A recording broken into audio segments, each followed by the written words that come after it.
Have you ever noticed something? That you can tell a child what to do. The child may not listen, but the child will still become what they experience. They may ignore your words, but they absorb your tone. They absorb how you speak, even when you are tired, when you're frustrated, how you react when things go wrong, when they don't go your way, how your home feels when nobody is even talking. Over the time, it becomes their emotional language automatically. Now, it's not what you taught them, but what they lived inside. The home experience. Welcome back to this channel. If this is your first time seeing us here, I am Akinlade-Ogaji. I am the founder of Debzin Concepts. On this channel, we talk about emotional hygiene, we talk about family wellness, we talk about marriage, we talk about rest.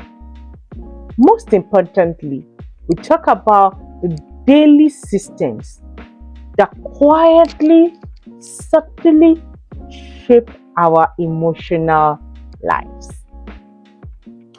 Today, we're beginning a very important conversation. Are you excited on this topic? Please stay with us and watch as we explore this topic. Our children learn by absorption. Let's start with a truth that many of us overlook in our homes. Children are not primarily taught. They are conditioned. Our children are conditioned by the environment. For instance, a child might not remember every instruction that you give. You tell your child, "Hello darling, please get me this. And the child goes and gets you just one of what you said. That child did not remember every instruction you gave. But you know what they will remember? How the home felt. Were you shouting when you were giving your instruction? Were you yelling? Were you screaming down the whole house? Were you angry? Is the home calm or plenty of tension? Is the home safe? Is the home predictable or unpredictable? Are emotions allowed in the home or they are suppressed? From a public health perspective, because our nervous system develops through repeated exposure. The brain science makes us to understand that it is what you repeat constantly, consistently, that gets stored in the brain. And it becomes the subconscious of your brain. So, when your child grows up in constant tension, raised voices like shouting, yelling, screaming down the house, or when the child grows up in an emotional unpredictability, they cannot predict what you can do next. Unpredictability is not a bliss in parenting. Now, what happens is their body would naturally adapt to survival because the brain is developed and created to protect the body. So, when a child grows up in calm routines, in gentle correction, in emotional consistency, the body learns safety, because that is what is stored up in the subconscious of the brain. The brain is able to protect the body because it has learned safety.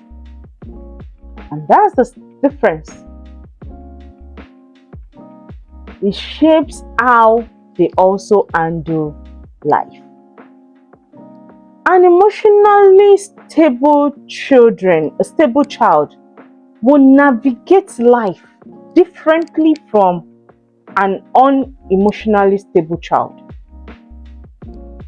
Even we as adults, if our emotions are shaking, not stable, how do we do? That's when we come home with all of the frustration from the office, from the business place. It shouldn't be at all, because this is going to shape how the children in that home will handle life. Now, let's talk about the emotional climate of our homes. A lot of people don't think about it consciously enough. A lot of people don't even pay attention to the emotional climate of the home. And that's why we have a lot of children go to school these days. They are not friendly, they are rude, they are so unpredictable, they are scattered. And you wonder where it's coming from. It's from the home front. It's from the home front, And so, because your home has emotional climate, just like the weather has climate. Sometimes we are in the warm season, sometimes there is heavy rain coming, sometimes it is very stormy, sometimes it is calm, sometimes the weather is so very hot. But the truth is that you don't have to say anything for you to be able to feel the climate. Naturally, when the climate is hot, you feel hot naturally, even as an adult. So when the home is hot, naturally the children will feel it. And likewise, if the home is calm, the children will feel it. When our children walk into rooms, they can sense it immediately. Even when something feels off, they can relate. No. So your children are trying to gauge you. Is there tension here? Is something being hidden? And when there is tension and you are trying to hide it as the parent, these children, they know, and they also feel it when their environment is safe. This is why you can have two homes looking perfectly the same way. Two families looking perfectly put together, but they feel completely different. Why? Because the emotional climate is not about appearance. So forget the appearance. It's about the atmosphere. It's about the tone of your voice. It's about the pace of life. It's about the emotional availability. The deeper truth of it is that our children don't question the climate. They will just adapt to it. So They form like a persona around your living home. Your living, around your activities of the home. If the environment is tense, they are at alert. They are very, very careful. They don't want to step on your boundary. They don't want to overstep their boundary. They don't want to stretch anything. They don't want to do something that will counter that climate of the home. Have you noticed that when you come back from your office space or your business space and you are frustrated, your children naturally will try to avoid you for a while, and they'll be like, hey, mommy has come back home. They will even go and tell themselves, mommy is not in the best mood, please avoid mommy for now. Why are they doing that? Because they already can feel it. And like I said, they don't question it all. So they will build a persona around it. They will build themselves around it. They will adapt to it. Their brain will see it and signal alert, alert. Be careful. Don't do what will trigger mommy or daddy. Don't do this. That's the only thing the brain is pumping to them. But if the environment is calm, they become regulated. You need to be calm so that you can raise regulated children. You have to build your calm. You have to be intentional about building your calm so that you can raise regulated children. Because emotional patterns are formed. They are not formed with words, so they are formed without a single word being taught. Like, you literally don't even have to say anything, but the emotional pattern is being formed layer after layer. Now, look at how daily routines shape emotions. This is where we bring it into our daily lives. Like I said, we'll talk about the daily systems because it is what you do daily, daily consistency. Because emotional climate is not built in those big moments. It's built in daily systems. What are your morning routines? Is it full of shouting? Is it full of chaos? Is it full of unpredictability, unpreparedness?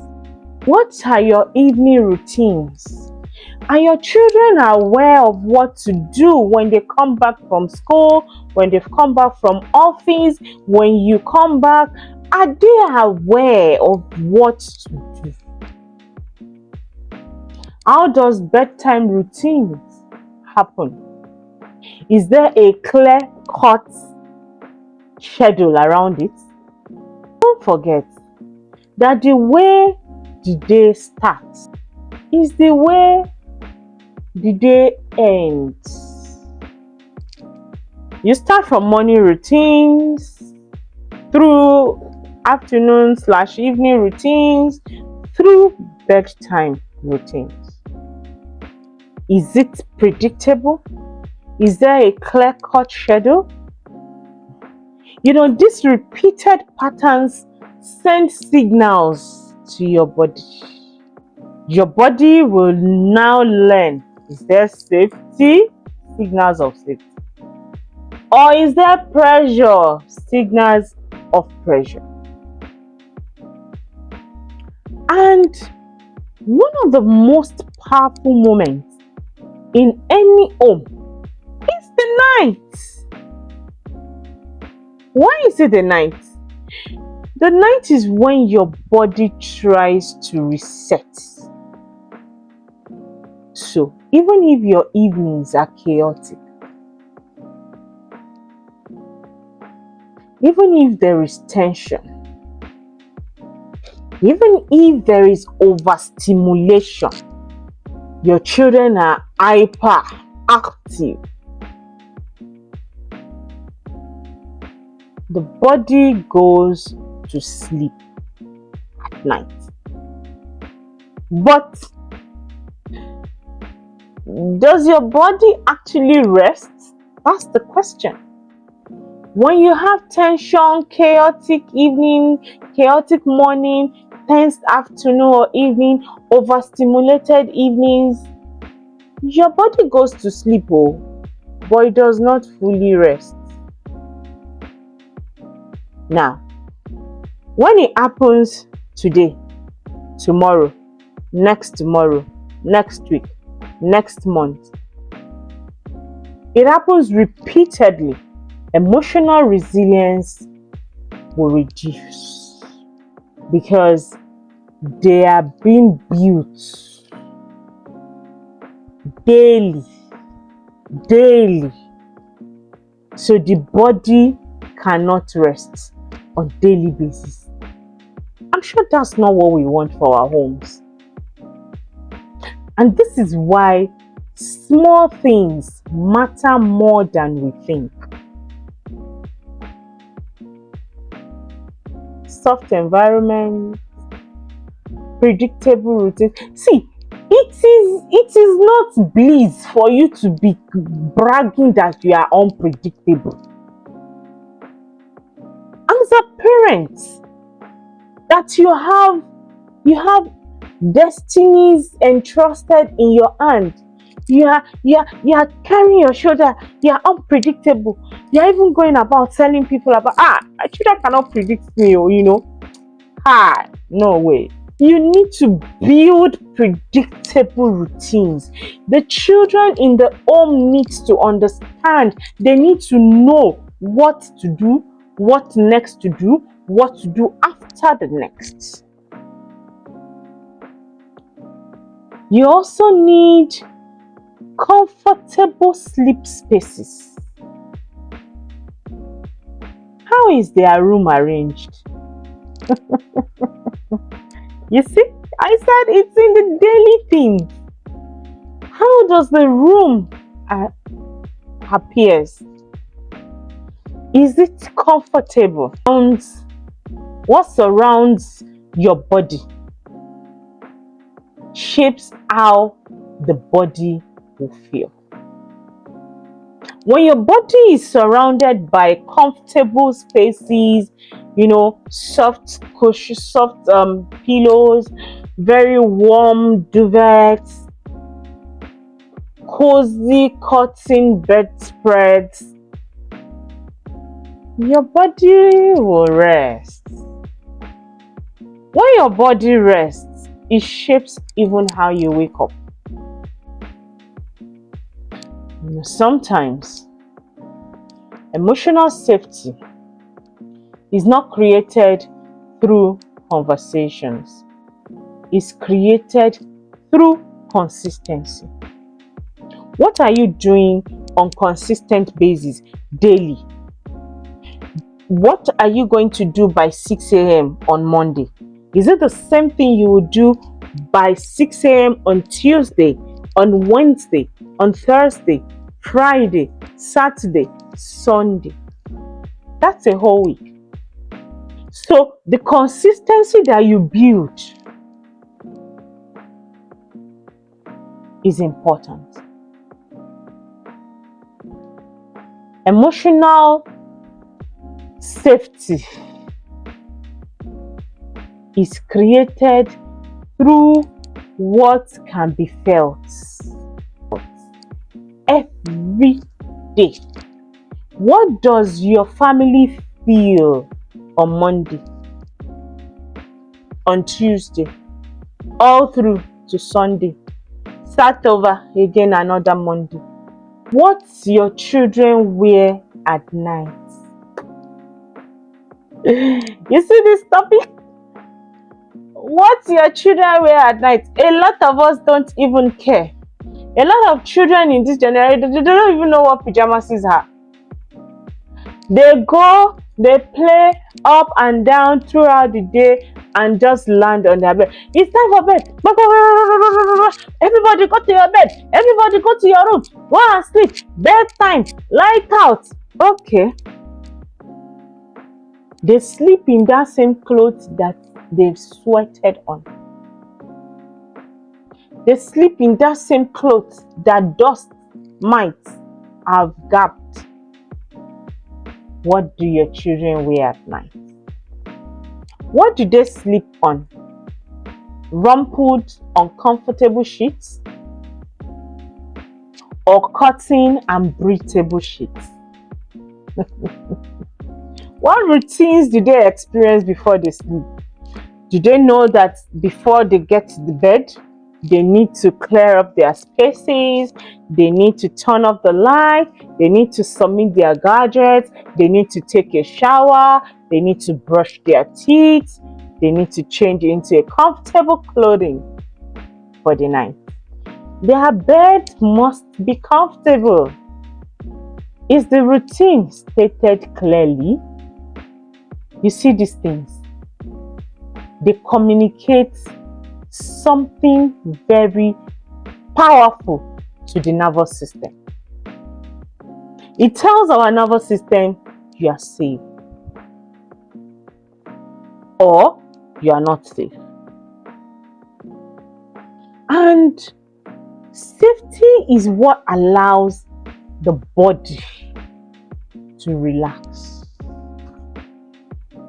When your body relaxes, emotions softens.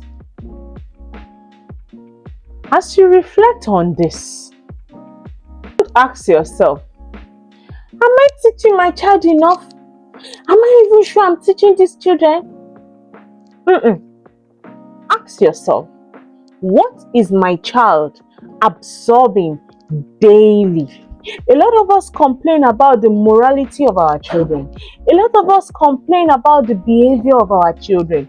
But we are not even aware that we are the custodian of what they feel, how they feel it, what they absorb, how they absorb it. Because that is what will stay with them. It's not about your lectures, though. Like I said, I am the queen of the blended home. In my home, oh my God, you would think that it is all about lectures. You want to turn yourself to Apostle Paul of Tarsus, always teaching. Oshe, well done. You will lecture. You talk. It will look as if you are not talking. These children are not even hearing what you are saying at all. The environment that you create for them, the tone at which you use in speaking to them, the feeling of the home that you live in. All this is very important. But the good news is this: you don't need perfection. What you need is awareness, and that's why I'm bringing it to you. You know, as a public health practitioner, we bring awareness to you. These things are public health safety. The small shifts is what you need. So when you finish this video today, sit down, check and balance, like the accountant will say. Check and balance. What are the things that my children are absorbing in this home? The gentle adjustments that you make after you note down, it is very, very important. Why is it important? Emotionally safe homes are built intentionally, deliberately, not perfectly. Intentionally, deliberately, consistently. That is how emotionally safe homes are built. Have you enjoyed this conversation so far? If this resonates with you, please subscribe because we have more from where this is coming. We have more to bring to you in this month of May. We need to understand how these things daily shapes our life and the lives of the seeds that God has put in our hands. So, before you go today, ensure to subscribe to our channel, share this video with someone that is building a home, someone building a family, someone in a blended that is struggling, someone that is about to start building a future, because this month is not just about parenting, it is about the environment that will raise the people around our lives. Like our videos, give us a thumbs up and click the notification bell. I am Oluwagbemisola Juliana Akinlade-Ogaji, and until I see you next week, stay tuned. Do not change this channel. See you next week. Bye.